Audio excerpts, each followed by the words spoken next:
booktubers, it's the Hufflepuffle here, and today I'm going to be talking about Love, Simon. Obviously the last two videos on my channel have been related to Love, Simon and Simon Versus and Leah on the Offbeat, which you can pre-order now. Please do. But I'm obsessed. Okay, also, do you like the pink? The pink is new. I had blue first, and then purple, and now pink. I'm not subtle about it. I'm not subtle about my sexuality at all. But this is going to be a spoiler-free review because the movie is not out yet. I was lucky enough to attend an early screening on Wednesday. I would have filmed this video earlier, but I was dealing with some chronic pain-y issues in my hips and my leg, and I couldn't really sit or stand long enough to get ready to film or to film. So, yeah, I couldn't film it until today. Oh my God, I completely adored it.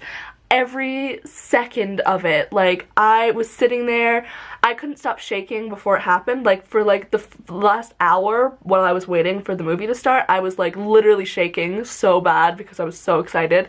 And when it started, I was like, and it felt like I was holding my breath the entire time, and there were so many scenes that the entire audience reacted to, and it was an audience full of people that you wouldn't expect to be at a film like this. A lot of older people, a lot of just like really bitter looking adults that looked like they were bored out of their minds in the line, but like the whole theater reacted to the movie in a positive way. There was so much laughing and like actual people awing out loud. Like, I didn't think that was a thing that people did, but it is in this movie. It's a thing that people do. They awe out loud. Lots of times. Like, so many times I heard people go, oh, or like, aw, and I was like, this is incredible.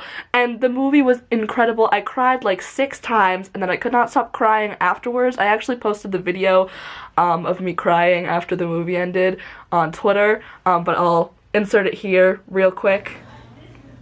Okay, this is take 2 because I'm an idiot. We just finished watching the Love, Simon screening. How you doing, sweetie? I'm not okay. She has no words. Was it perfect? Was it everything you wanted? Do you love it? Yeah. I love you too. Yeah. I was a little excited. It was kind of everything. And I could not stop crying, I could not stop shaking after. I texted my girlfriend who's seen it already twice at different screenings, and we gushed all night long about it. There aren't words. I still haven't found the words, so I'm just gonna take that as a thing to say, is that I don't feel like there are enough words in the English language to do justice to how amazing and important this movie was to me. So I knew that it was going to be good, and I knew based on the reactions of other people I know who had seen it already that it was going to be good, but I didn't realize just how good. Like, I knew that my girlfriend's crazy reaction was partly because it's her favorite book of all time. She's read it like 20 times in 3 months, and so I knew that part of that, her reaction, was because it's her favorite book, and like she gets super excited about anything Simon related. So I was like, I really hope that I have a good reaction too, because like I know I'm gonna like it, I know I'm gonna love it, but what if it's not everything? And it was everything. It was very like close enough to the book that it had the heart of the book, it had the heart of the characters, and it had the main plot, but there were things changed to make it work for the movie, and I think it worked perfectly. I think that the changes that they made were good changes, not changes that needed to be made to the book, because the book is different, and different things will work in a book format than will work in a movie format.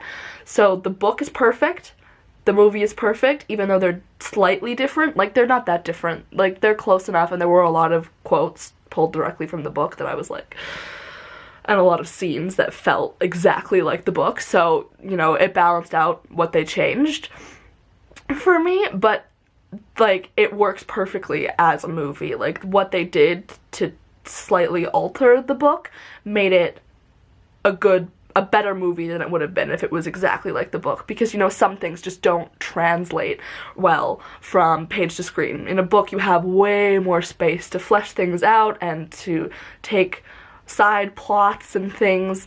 In the movie, you got to be a bit more creative because you only have a short amount of time. It's a short movie too. It's only an hour and 50 minutes, I think, is what the guy who was running the screening said.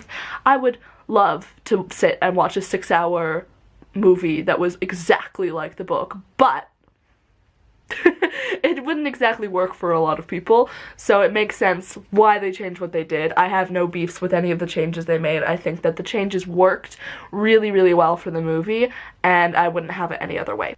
I applaud Fox and Greg Berlanti for perfectly finding a meld of a good movie and making it loyal to the book. So the first I'm going to talk about is a little quotation from the trailer. It's in, I think, the second trailer, and it also might be in the international trailer, but it is from Simon's mom, and she says, the last few years it's almost like I can feel you holding your breath. And that scene was the first time that I burst into tears, because that is literally how it felt for me when I was in the closet. I felt like I was holding my breath and like feel like I am on edge, like walking on eggshells around the people. I have to be careful about what I'm saying. I have to be careful about what I look like. I have to be careful what I'm doing because I don't want people to know yet, because I'm not even sure myself. And it was just such a time for me. And when his mom said that, like, I'd known about the line because it was in the trailers, but it was so impactful watching it with the whole story, of just, it's almost like I can feel you holding your breath. I was like, wow, that was me. And I just started crying because I was like, this is the most accurate representation of the coming out process I've ever seen. And obviously there are other things that exist. Coming out stories are not new, but in this format, in such a big blockbuster movie from a big company, it is new. But this one is accessible. This one is going to be a movie that a lot of young gay kids and teens will be able to either feel comfortable taking their parents to or be able to go to with friends, and it will be accessible, and they have that movie at their fingertips. It's not like, you know, little indie movies that they might not know about, they might be scared to look up, they might not be able to get their hands on them. So this is important. This is an accessible movie with a gay main character that is going to help today's youth. And like, yeah, we have all these like classic LGBT films that are really good, but do we actually have that many? That there isn't that many. And also they're older. Like, a lot of these films are, you know, films that, you know, the old gays are like, yes, these are good, we don't need more. But what about the new ones? What about the young kids that are still coming to terms with their sexuality? This movie is current, it is accessible, and it is a major motion picture. It's not an indie film that they're gonna have trouble getting access to. If it helps one person come to terms with their sexuality, it is worth it.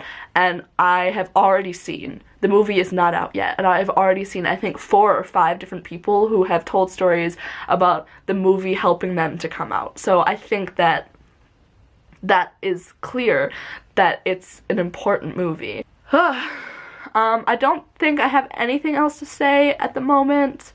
I just wanted to address real quick the characters. I think that the characters were so well represented. The heart of the characters from the book was there in the movie. Nick Robinson played a perfect Simon. He, you know, really captured the way the character is in the book, and it was so, so good. And Nick, Abby, Leah, Bram was perfect. Keenan Lonsdale, bless. He's so cute. Like, every time he was on screen, I was like, you're so cute. All of the characters were captured really well. Martin, total douche. I hate Martin Addison with my whole being, and I still hate Martin Addison with my whole being after the movie, so that's good. Accurate to the book. He's a piece of trash. And yeah. So I'm going to see it again at another early screening on Monday, the 12th, and then I'm going to see it again when it comes out on the Friday, and then I'm going to see it again probably on the Saturday, and then maybe the Sunday too. And then I'm going to film a spoilery review, which will be pretty much a play-by-play of the entire movie. So that is going to be spoilery. Don't watch that. It's going to be literally like me commentating on a play-by-play of the entire movie, being like, yes, this happened and it was great. So yeah, but this is my non-spoilery review. I hope you enjoyed it. I will see you guys in my next video, which will be the spoilery review most likely, unless I film something else today, which I might because I look cute. And yeah, I'll see you guys in my next video. No mourners, no funerals, and eat Oreos.